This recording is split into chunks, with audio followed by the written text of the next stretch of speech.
আসসালামু আলাইকুম ওয়া রাহমাতুল্লাহি ওয়া বারাকাতুহু। আলহামদুলিল্লাহি নাহমাদুহু ওয়া নুসাল্লি আলা রাসূলিহিল কারীম, আম্মা বাদ। আউযু বিল্লাহি মিনাশ শাইতানির রাজীম। বিসমিল্লাহির রাহমানির রাহিম।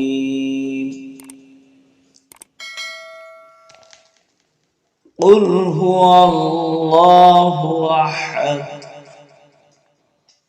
الله الصمد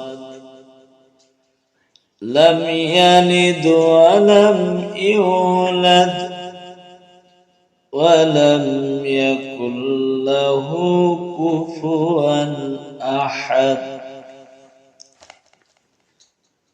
সমস্ত তারিফ, সমস্ত গুণগান, সমস্ত আরাধনা সেই মহান আল্লাহর জন্য, যে আল্লাহ রাব্বুল আলামিন আমাদেরকে ভালোবেসে, রহম করে, দয়া করে আজকে আমাদেরকে দ্বীনি মাহফিলে বসার এবং কিছু আলোচনা করার তৌফিক এনায়েত করেছেন। তাই আমরা সকলে আলহামদুলিল্লাহ। শাকায়ে নামদার তাজদারে মদিনা মুহাম্মদ মুস্তাফা সাল্লাল্লাহু আলাইহি সাল্লামের উপর শত সহস্র দরুদ ও সালাম বর্ষিত আল্লাহুম্মা আমিন। যে আল্লাহ রাব্বুল আলামিন এর পরিচয় চাইলো, কাফেররা, বেদিনরা বলছে নবীর বাপের নাম কি, আল্লাহ রসুলের মায়ের নাম কি, যে তোমরা মুহাম্মদ বলো, তার পিতার নাম কি, তার বংশ পরিচয় তোমরা একটা শোনাও, যাকে তোমরা যে মানছো, যে আল্লাহকে ডাকছো, তার বংশ পরিচয় একটু শুনিয়ে দাও। তখন আল্লাহ রাব্বুল আলামিন এই চারটি গুণবাচক আছে, মানে আল্লাহ স্বয়ং নিজেই বলছে, যে আল্লাহ পাক বলেছে, হে নবী, তোমার কওমদেরকে বলে দাও, কুল মানে বলো, কুল আল্লাহু আহাদ, যে আল্লাহ এক, আল্লাহুস সামাদ, আল্লাহ কাউর মানে মুখাপেক্ষী নয়, মানে আল্লাহ বেনিয়াজ।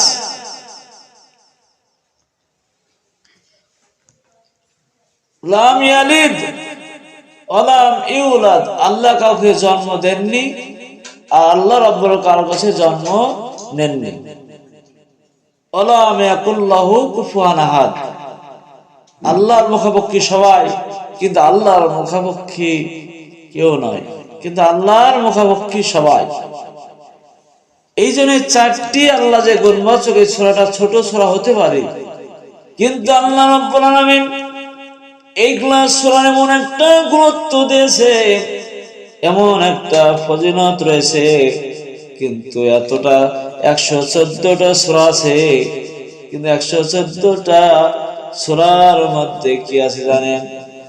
একমাত্র ইখলাস সূরার মর্যাদা, সম্মান বেশি দিয়েছে। ছোট্ট সূরা হতে পারে, সামান্য দুনাইন হতে পারে, কিন্তু আল্লাহ রাব্বুল আলামিন এই সূরাটাকে এত গুরুত্ব দিয়েছে, এত ফজিলত, আর এত ফজিলতপূর্ণ সূরা, এত নেকি।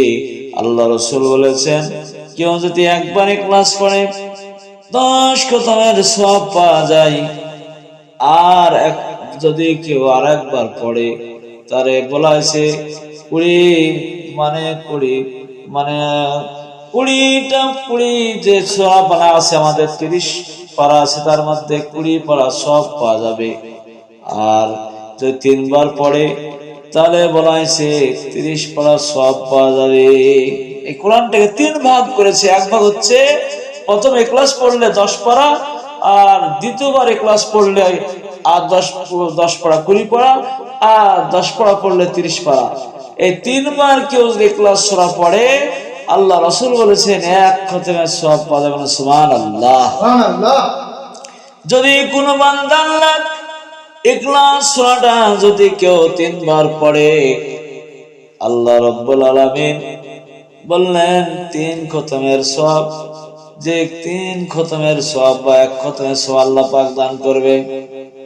কিন্তু কেউ যদি এইভাবে প্রত্যেকদিন ইহতিমাম যত্ন সহকারে ইখলাস সূরাটা পড়ে, আর ইখলাস সূরাটা কিন্তু আল্লাহর একমাত্র গুণাগুণ বাচক। আল্লাহ নিজেই বলেছে যে বলে দাও নবী যে আল্লাহ এক অদ্বিত, যে আল্লাহ ছাড়া কোনো আল্লাহ এক, আল্লাহ বিনিয়াজ, আল্লাহ কারোর মুখোমুখি নয়।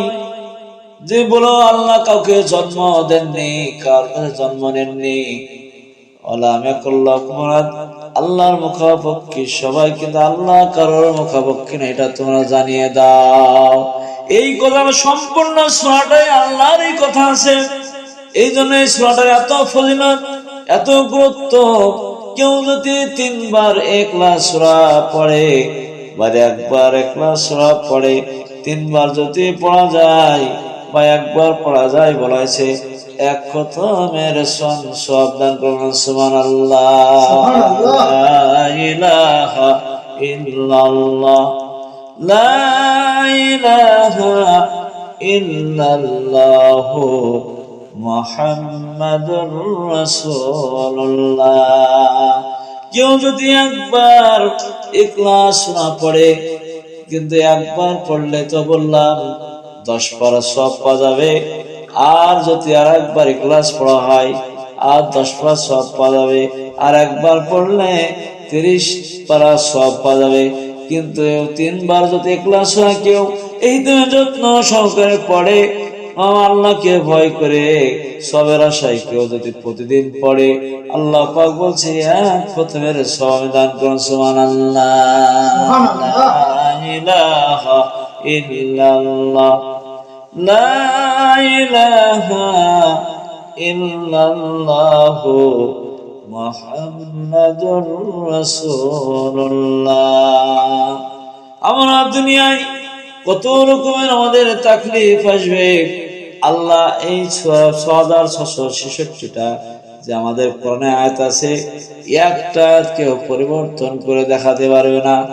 একজন কোন আল্লাহর বান্দা নাই, কোন বান্দি নাই নকল করে একটা দেখা, একটা সূরা নকল করে দেখা কারোর শক্তি নাই। কিন্তু আল্লাহ পাকে কোরআন শরীফ নাযিল হতে সময় লেগেছে 23 বছর সময় লেগেছে। বলছে এরকম চ্যালেঞ্জ করেছে আল্লাহ পাক, বলছে আমি যে কোরআন শরীফে যে সব সূরাগুলো করে মানে পড়েছে, সূরাগুলো তৈরিছে, এরকম কথাও চ্যালেঞ্জ করে টাঙানো ছিল মক্কা শহরে, যে আল্লাহ রাসূল নিজে বলেছে এরকম একটা সূরা তোমরা করে দেখাও। কোন কবি, কোন সাহিত্যিক এরকম একটা সূরাও নকল করে দেখাতে পারেনি।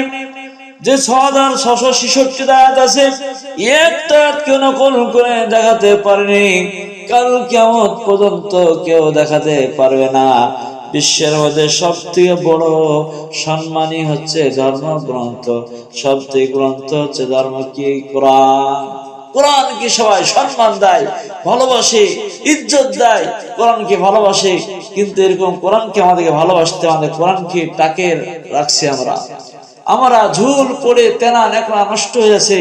এই কোরআন শরীফে যে জিনিসটার সঙ্গে থাকে, একটা নামি দামি জামা থাকলেও লাভ পা দিয়ে ফেলে দিবেন, কিন্তু কোরআন শরীফে একটা কমা কাপড় থাকে, তা আপনি নোংরা থাকলেও সেই কোরআনটাকে পা দিয়ে কাপড়টাকে ফেলতে পারবেন না। কারণ কোরআনের সম্মানে কেউ ওই কাপড়টাকে কেউ ফেলতে পারে না। যে লুঙ্গি দিয়ে বা কমা কাপড় দিয়ে যদি জুজদান তৈরি করে কোরআনের জুজদান বা জামা তৈরি করে, সে কোরআন তো দূরের কথা, কোরআনের জুজদানটাকে লাথি মারতে পারবে না। কারণ কোরআনের একটা এত বড় সম্মান রয়েছে। এই জন্য কোরআনকে সম্মান দিতে হবে। আল্লাহ পাক একমাত্র এই কোরআন শরীফ আমাদেরকে দান করেছে। আল্লাহ পাক এই কোরআন হচ্ছে গাইড বুক আমাদের জন্য।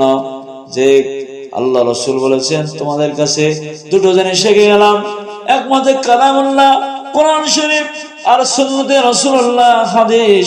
এই দুটো জিনিসকে তোমরা আঁকড়ে ধরো, তাহলে তোমরা মুমিন হতে পারবে, তোমরা জাহান্নাম থেকে বাঁচতে পারবে। এই জন্য কোরআন সম্মানের জিনিস আমাদেরকে পড়তে হবে, আর আমাদের নিজেও বুঝতে হবে কোরআনে কি বলেছে না বলেছে। আজকে আমাদের কোরআন শিক্ষা নাই, গবেষণা নাই, তা আজকে দেখুন কোরআনকে গবেষণা করে বেদিনরা আজকে জাহাজ কত রকম বিজ্ঞানীরা আবিষ্কার করে ফেলছে, কোরআনকে রিসার্চ করে গবেষণা করে। আমরা মুসলমান কোরআন তো রিসার্চ করার দূরের কথা, আমরা কোরআনই খুলে পড়ি না, আমরা কোরআন খুলে কোনোদিন দেখি না। কিন্তু আল্লাহ পাক বললেন যে আল্লাহ হাদিসে আছে, রাসূলুল্লাহ সাল্লাল্লাহু আলাইহি ওয়াসাল্লাম বলেছেন, এক একটা অক্ষরের বিনিময়ে আল্লাহ পাক বলছেন 30টা করে আমি নেকি দান করব। সুবহানাল্লাহ, সুবহানাল্লাহ। একবার পড়ে আলিফ লাম মিম, তিনটি অক্ষর যে পড়লেন, এই তিনটি অক্ষর যখন সে পড়তে পেরেন, তিনটি অক্ষরের বিনিময়ে আল্লাহ রাব্বুল আলামিন 30টা নেকি দান করুন। সুবহানাল্লাহ। এবিসিডি পড়বেন, কোনো নেকি নাই। আপনি অন্য কোনো ভাষা পড়বেন, কোনো নেকি আসবে না। কিন্তু আল্লাহ রাসূল বলেছেন প্রত্যেকটা অক্ষরের বিনিময়ে সে 30টা 10টি করে নেকি পাবে। তিনটা অক্ষর পড়ায় 30টা নেকি পেয়ে যাবে। তাহলে কোরআন সে কতটা অক্ষর আছে? একবার সুবহানাল্লাহ বলবেন, কত সওয়াব পাবেন। হাদিস শরীফ আছে কেউ যদি সুবহানাল্লাহ পড়ে জান্নাতে একটা গাছ তৈরি হয়ে যায়। সুবহানাল্লাহ। কিন্তু খাওয়ার শেষে পড়তে আলহামদুলিল্লাহ কত অক্ষর আছে দেখুন, কিন্তু আমরা পড়ি না। এগুলি পড়লে সওয়াব পাওয়া যাবে। যখন কোনো অন্যায় দেখবো, খুশির খবর দেখবো, সুবহানাল্লাহ পড়বেন। আর ভালো প্রয়োজন আলহামদুলিল্লাহ পড়বেন। গাছ উঠবেন, আল্লাহু আকবার, নামবেন, আলহামদুলিল্লাহ পড়বেন। আর তারপরে খাওয়ার সময় যে সব দোয়াগুলো পড়া হয়, প্রতিটা অক্ষরে 10টি করে সওয়াব আল্লাহ পাক দান করবে। খাওয়া শেষে বলতে আলহামদুলিল্লাহ, খাওয়া শুরু করতে বিসমিল্লাহ বলে। আর আমাদেরকে সমস্ত ইবাদত বন্দি শুধু নামাজের মধ্যে নাই, আমাদের রাস্তাঘাটে চলতে ফিরতে সব জায়গায় আমাদের দোয়া, সব জায়গায় নাকি আমাদেরকে প্রত্যেকটা মানুষ যেন আমরা সজাগ হতে পারি, আমরা ঈমানদার হতে পারি, আমরা যেন কোরআনকে মানলে ওয়ালা হতে পারি। কোরআন কে যদি আমরা মানলে ওয়ালা হতে পারি। কোরআন বলছে ওয়াকিমুস সালাত ওয়া আতুজ যাকাত, তোমরা নামাজ পড়ো এবং যাকাত দাও। নামাজের কথা বারবার এসেছে, আবার দানের কথাও তারপরে নামাজের পরে এসেছে। নামাজ পড়তে হবে, দানও করতে হবে। কিন্তু আমরা এত কৃপণ, এত গাফিল, আমরা নামাজও পড়ি না, আবার দানও করি না, দান করি না। মানুষকে দান করার উৎসাহ আমরা দিই না। শুধুই বলি মাঝার কত আছে, মাঝা কত আছে, আর কত দান দিব, কত দান দিব। এই কথা যারা বলবে তার ঈমান থাকবে না, সে তো দানই করে না, তার মুখে শুধু ডায়লগই থাকে। যারা এই কথা যারা বলে, এই যারা দান করে আল্লাহ রাস্তায়, তারা এরকম গায়ে বেড়ায় না, মাদ্রাসায় কত আছে আর কত দিবে কথা বলে না। কিন্তু নামাজ পড়ার পরে পরে হাদিসে আছে তোমরা যাকাত দাও, মানে দান করো, এই দানের কথা এসেছে।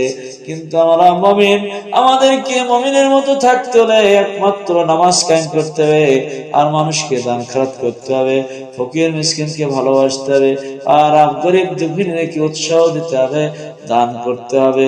আর তাদেরকে যদি শিক্ষার টাকা না থাকে, তাদের শিক্ষা পড়াশোনার খরচ তাদেরকে দিতে হবে, দেখভাল করতে হবে। কার বাড়ি মাছ হচ্ছে না, গোছ হচ্ছে না, সে বাড়ি খোঁজ নিতে হবে। কার বাড়ি ভাত হচ্ছে, কার বাড়ি ভাত হচ্ছে না, সেটা আমাদের খবর নিতে হবে। কিন্তু আমরা বর্তমান যুগে মুসলমান, আমরা কারোর বাড়ি খোঁজ নেই না, কাউকেও দেখি না কেমন খাচ্ছে, কেমন কি পড়ছে, সেটা আমরা মুসলমান কেউ আমরা খবর নেই না। অনেক মানুষ আছে গরিব, দেখবেন চাইতে পারে না, এদিকে বলা ফকির। আর এমন মানুষ আছে তারা মানে চাইতে পারে, তারা সে মিসকিন। কিছু মানুষ আছে দেখবেন তারা চাইতে পারে, আর কিছু মানুষ আছে তারা অভাব থাকে কিন্তু চাইতে পারে না, মানে ওষুধ কেনা পয়সা পায় না, তারা খাবার কিনতে পারে না, ভালো খাবার খেতে পারে না, ফল খেতে মন চায় ফল খেতে পারে না, তারপরে ভালো জায়গায় যাওয়ার ইচ্ছা যেতে পারে না। এরা কিন্তু গরিব, এদেরকে মিসকিন বলা হয়েছে। এই জন্য ফকির মিসকিনের খোঁজ খবর নিতে হবে। আর যারা এমন মানুষ আছে, ফকির মধ্যে দুই ভাগ, এক ভাগ হচ্ছে চাইতে পারে, আর এক ভাগ এক শ্রেণীর মানুষ আছে তারা চাইতে পারে না, অভাব থাকলেও চাইতে পারে না। এজন্য আমরা বুঝতে পারি কে অভাবে আছে, কে অভাবে নাই, তাদেরকে আমরা দেখবো ইনশাআল্লাহ। আল্লাহ পাক আপনাদের আমাদেরকে সকলকে যেন গরিব দুঃখীদের দেখার আল্লাহ পাক তৌফিক এনায়েত করুন। আল্লাহুম্মা আমিন। আসসালামু আলাইকুম ওয়া রাহমাতুল্লাহি ওয়া বারাকাতুহু।